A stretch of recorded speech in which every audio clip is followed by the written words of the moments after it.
الحمدللہ الحمدللہ وکفیٰ وسلام علی عبادہ الذین اصطفیٰ اما بعد اعوذ باللہ من الشیطان الرجیم بسم اللہ الرحمن الرحیم من عمل صالحا فلنفسہ ومن اساء فعلیہا ثم الی ربکم ترجعون۔ جو نیکی کرے گا وہ اپنے ذاتی بھلے کے لیے، اور جو برائی کرے گا اس کا وبال اسی پر ہے، پھر تم سب اپنے پروردگار کی طرف لوٹائے جاؤ گے۔ وَلَقَدْ آتَيْنَا بَنِي إِسْرَائِيلَ الْكِتَابَ وَالْحُكْمَ وَالنُّبُوَّةَ وَرَزَقْنَاهُم مِّنَ الطَّيِّبَاتِ وَفَضَّلْنَاهُمْ عَلَى الْعَالَمِينَ۔ یقیناً ہم نے بنی اسرائیل کو کتاب، حکومت اور نبوت دی تھی، اور ہم نے انہیں پاکیزہ اور نفیس روزیاں دی تھیں، اور انہیں دنیا والوں پر فضیلت دی تھی۔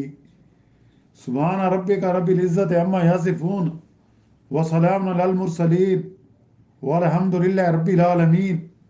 اللہم صلی علی سیدنا محمد وعلی آلہ وصحبہ وسلم۔ پارہ 25واں سورۃ الجاثیہ کی آیات مبارکہ 15 اور 16 کی تلاوت کی گئی ہے، اور ساتھ ترجمہ بھی کیا گیا ہے۔ گزشتہ آیات میں ذکر ہوا تھا کہ جو لوگ ایمان والے ہیں اور وہ دین حق کی دوسروں کو دعوت دیتے ہیں، اگر کوئی ان کی دین حق کی دعوت کو قبول نہیں کرتا، ان کا انکاری ہے، تو ان کی طرف وہ توجہ نہ دیں، ان سے درگزر کریں،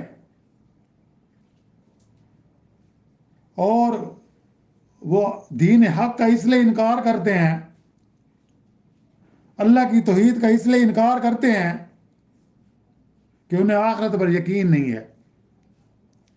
وہ یہ سمجھتے ہیں کہ بھئی یہی دنیا ہے، مرنے کے بعد ہم دوبارہ زندہ نہیں ہوں گے۔ وہ اللہ کی نشانی کو نہیں مانتے۔ یہ قرآن حکیم جو اللہ کا کلام ہے، کتاب اللہ ہے، اس پر ایمان نہیں لاتے، تو کل قیامت کے دن ان کو ان کے کرتوتوں کا بدلہ اللہ کی طرف سے ملے گا۔ پھر وہ پچھتائیں گے، روئیں گے، چلائیں گے، لیکن ان کو رونے کا، چلانے کا فائدہ نہیں ہوگا۔ اس لیے مرنے سے پہلے پہلے حق بات کو مان لو، اللہ کی توحید پر ایمان لے آؤ، نبی کریم صلی اللہ علیہ وسلم کی ختم نبوت پر ایمان لے آؤ، اللہ کی کتاب قرآن مجید پر ایمان لے آؤ، آخرت پر ایمان لے آؤ، تاکہ تمہاری آخرت کی زندگی اچھی ہو جائے، کامیاب زندگی بن جائے۔ اور آج جو 2 آیات مبارکہ پڑھی گئی ہیں، ان میں من عمل صالحا فلنفسہ، کہ جو نیکی کرے گا وہ اپنے بھلے کے لیے کرے گا، اس کا فائدہ ہوگا، اس کی نیکی ضائع نہیں ہوگی۔ وہ اللہ کی رضا کے لیے نیکی کرتا ہے، اللہ کی خوشنودی کے لیے نیکی کرتا ہے، تو اس کی وہ نیکی ضائع نہیں ہوگی۔ وَمَنْ أَسَاءَ فَعَلَيْهَا، اور جو برائی کرے گا اس کا وبال اسی پر ہے۔ یعنی نیکی کرو گے اس کا فائدہ اسی کو ہوگا، نیکی کرنے والے کو، اور جو برائی کرے گا اس کا وبال بھی اسی پر ہے۔ یعنی ہر گروہ اور ہر فرد کا عمل اچھا ہو یا برا ہو، اس کا فائدہ یا نقصان خود کرنے والے کو پہنچے گا، کہ جیسی کرنی ویسی بھرنی، جیسا بوؤ گے ویسا کاٹو گے۔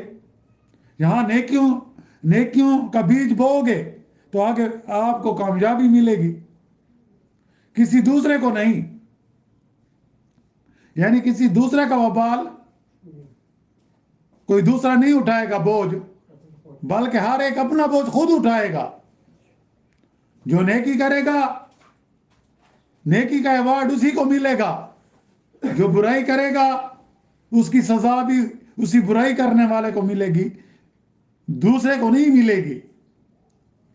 اور اس میں نیکی کی ترغیب بھی ہے اور بدی سے بچنے کی بھی، کہ من عمل صالحا فلنفسہ، کہ جس نے نیک عمل کیا اس نے اپنے لیے کیا، ومن اساء فعلیہا، اور جس نے برا کام کیا، جس نے برائی کی، فعلیہا، اس کا وبال بھی اس پر ہے. اور پھر ثم الی ربکم ترجعون، پھر تم سب اپنے پروردگار کی طرف لوٹائے جاؤ گے. یعنی مرنے کے بعد قیامت کے دن سب کو اللہ کے دربار میں پہنچنا ہے.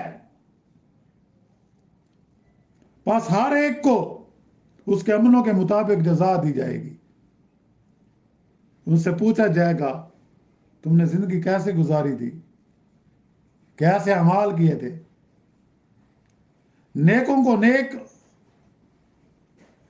بدلہ دیا جائے گا، ان کی نیکیوں کے بدلے انہیں جنت ملے گی، اللہ کی خوشنودی ملے گی، اللہ کی رضا ملے گی، نبی کریم صلی اللہ علیہ وسلم کی شفاعت نصیب ہوگی، اور بروں کو اس کی برائی کا بدلہ ملے گا،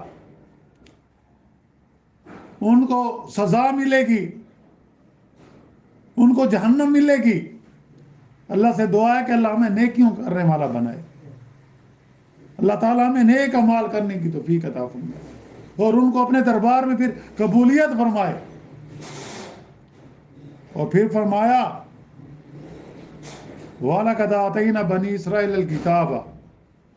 اب اس کے بعد پھر بنی اسرائیل کا ذکر ہے کہ وَلَقَدْ آتَيْنَا بَنِي إِسْرَائِيلَ الْكِتَابَ وَالْحُكْمَ وَالنُّبُوَّةَ، کہ یقیناً ہم نے بنی اسرائیل کو کتاب دی، حکومت دی اور نبوت دی. یعنی زیادہ تر جو انبیاء ہیں نا وہ بنی اسرائیل میں آئے. حضرت ابراہیم علیہ السلام کے 2 بیٹے، بڑے بیٹے حضرت اسماعیل علیہ السلام، اور ان کی اولاد میں سے حضرت محمد صلی اللہ علیہ وسلم آخری نبی بن کر آئے. دوسرے بیٹے حضرت اسحاق علیہ السلام، اس سے پھر انبیاء کی نسل چلی، حضرت یعقوب علیہ السلام، اور پھر اس طرح حضرت یوسف علیہ السلام. جتنے بھی انبیاء آئے حضرت یعقوب علیہ السلام کی اولاد میں سے آئے. حضرت یعقوب علیہ السلام کا لقب اسرائیل تھا، تو اس میں انبیاء کا سلسلہ ہے. تو یہاں یہی ہے کہ اللہ تعالیٰ نے بنی اسرائیل کو کتاب بھی دی، یعنی تورات دی. پھر حضرت داؤد علیہ السلام کو زبور دی. حضرت داؤد علیہ السلام بھی بنی اسرائیل میں سے تھے. اور انجیل دی، حضرت عیسیٰ علیہ السلام پر نازل کی. حضرت عیسیٰ علیہ السلام بھی بنی اسرائیل میں سے تھے. تو یہاں یہی ہے کہ اللہ تعالیٰ فرماتے ہیں کہ ہم نے بنی اسرائیل کو کتاب دی، حکومت دی اور نبوت دی. کتاب سے مراد تورات، کتاب سے مراد کیا ہے؟ تورات دی. اور پھر زبور عطا فرمائی، اور پھر انجیل. حکم سے یہاں حکومت اور بادشاہت ہے، جیسے کہ حضرت داؤد علیہ السلام کو، حضرت سلیمان علیہ السلام کو بادشاہت بھی دی اور نبوت بھی دی، اور فہم و قضاء کی وہ صلاحیت جو فصل خصومات اور لوگوں کے درمیانی فیصلے کرنے کے لیے ضروری ہے. تو یہ اللہ نے عطا فرمائی. اور وَرَزَقْنَاهُم مِّنَ الطَّيِّبَاتِ، اور ہم نے انہیں پاکیزہ نفیس روزیاں دی تھی. کن کو؟ بنی اسرائیل کو. یعنی وہ روزیاں جو ان کے لیے حلال تھی، اور ان میں من و سلوہ کا نزول بھی تھا. جب وہ وادی طے میں 40 سال رہے تو اللہ تعالیٰ نے ان کو بغیر محنت کے رزق دیا، من و سلوہ کی صورت میں. من جو تھا میٹھی چیز تھی، سلوہ جو تھا یہ نمکین چیز، جس طرح بٹیرے وغیرہ، اس کے گوشت اللہ کی طرف سے ان کو ملتا تھا، لیکن انہوں نے قدر نہ کی. اور پھر اللہ نے فرمایا وَفَضَّلْنَاهُمْ عَلَى الْعَالَمِينَ، کہ دنیا والوں پر ہم نے بنی اسرائیل کو فضیلت دی، لیکن اس دور میں نبی کریم صلی اللہ علیہ وسلم سے پہلے جو دور گزرا ہے اس میں جو قومیں تھیں ان میں بنی اسرائیل کو اللہ نے فضیلت دی تھی. اب جو فضیلت ہے وہ نبی کریم صلی اللہ علیہ وسلم کی امت کو ہے کہ نبی کریم صلی اللہ علیہ وسلم کو اللہ تعالیٰ نے تمام کائنات کے لیے، جن و انس کے لیے خاتم الانبیاء بنا کر بھیجا. آپ جو فضیلت ہے وہ امت محمدیہ کو ہے. آپ صلی اللہ علیہ وسلم کی بعثت سے پہلے یہ فضیلت بنی اسرائیل کو تھی، لیکن انہوں نے قدر نہ کی تو اللہ نے ان سے یہ فضیلت چھین لی، یہ نسبت چھین لی کہ وہ نبی کریم صلی اللہ علیہ وسلم پر ایمان نہیں لائے، انہوں نے آپ کی مخالفت کی. یعنی یہ زمانے کے اعتبار سے ہے. اور فضیلت کس کو ہے؟ امت محمدیہ کو ہے. جو نبی کریم صلی اللہ علیہ وسلم پر ایمان لائے گا، آپ کی ختم نبوت پر ایمان لائے گا، اس کا یہ عقیدہ ہوگا کہ آپ کے بعد اب کوئی نبی نہیں آئے گا. اللہ نے آپ کے آنے سے نبوت کا دروازہ بند کر دیا ہے. اب آپ ہی کا مشن چلے گا. آپ پر جو اللہ نے کتاب قرآن مجید نازل کی، جو کلام اللہ ہے، جس کی حفاظت کا ذمہ اللہ نے خود لیا ہے، اب اسی پر عمل کرنے میں ہماری نجات ہے، اور نبی کریم صلی اللہ علیہ وسلم کے طریقوں پر چلنے میں ہماری نجات ہے. تو اس لیے اب فضیلت والی امت محمدیہ ہے. ہمیں اللہ کا شکر ادا کرنا چاہیے کہ اللہ نے ہمیں امت محمدیہ میں پیدا کیا، ہمیں نبی کریم صلی اللہ علیہ وسلم کو امتی بنایا، کہ وہ نبی جو راتوں کو اٹھ کر اپنی امت کے لیے رویا کرتے تھے، ان کے لیے دعائیں مانگا کرتے تھے. آج ہمارا بھی حق ہے کہ ہم بھی اپنے نبی کریم صلی اللہ علیہ وسلم کی سنت پر چلیں، بدعات سے بچیں، ہر اس کا ایسے کام سے بچیں جس سے اللہ نے اور میرے نبی کریم صلی اللہ علیہ وسلم نے منع فرمایا ہے، اور ہر اس طریقے کو اپنائیں جو میرے نبی کا طریقہ ہے، جو اللہ نے حکم دیا ہے. اور نبی کریم صلی اللہ علیہ وسلم کو اللہ نے ہمارے لیے نمونہ بنایا ہے، ماڈل بنایا ہے، کہ جس کا کوئی ثانی نہیں.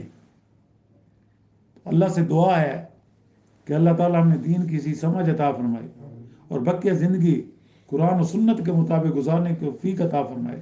اللہ تعالیٰ ہماری کوتاہیوں کو، کمی بیشیوں کو معاف فرمائے. ہم سب کے صغیرہ کبیرہ گناہ معاف فرمائے، اور آئندہ ہر قسم کے صغیرہ کبیرہ گناہوں سے بچنے کی توفیق عطا فرمائے. جو مسلمان اس دنیا سے رخصت ہو گئے ہیں، اللہ تعالیٰ ان سب کی مغفرت فرمائے اور ان کو جنت میں اعلیٰ مقام عطا فرمائے. جو بیمار ہیں، گھروں میں، اسپتالوں میں، جہاں کے بھی ہیں، اللہ تعالیٰ سب کو صحت کاملہ عطا فرمائے اور ایمان کے ساتھ ان کو زندہ رکھے. اللہ تعالیٰ ہم سب کا خاتمہ بھی ایمان پر فرمائے. جو مظلوم مسلمان ہیں، اللہ تعالیٰ ان کی غیبی مدد فرمائے، اور ان کے دشمنوں کو جو ان پر ظلم کر رہے ہیں ان کو اپنی غیبی مدد سے نیست و نابود کر دے. وآخر دعوانا ان الحمد للہ رب العالمین. ربنا آتنا فی الدنیا حسنۃ وفی الآخرۃ حسنۃ وقنا عذاب النار. صلی اللہ تعالیٰ علی خیر خلق محمد وآلہ وصحبہ اجمعین برحمتک یا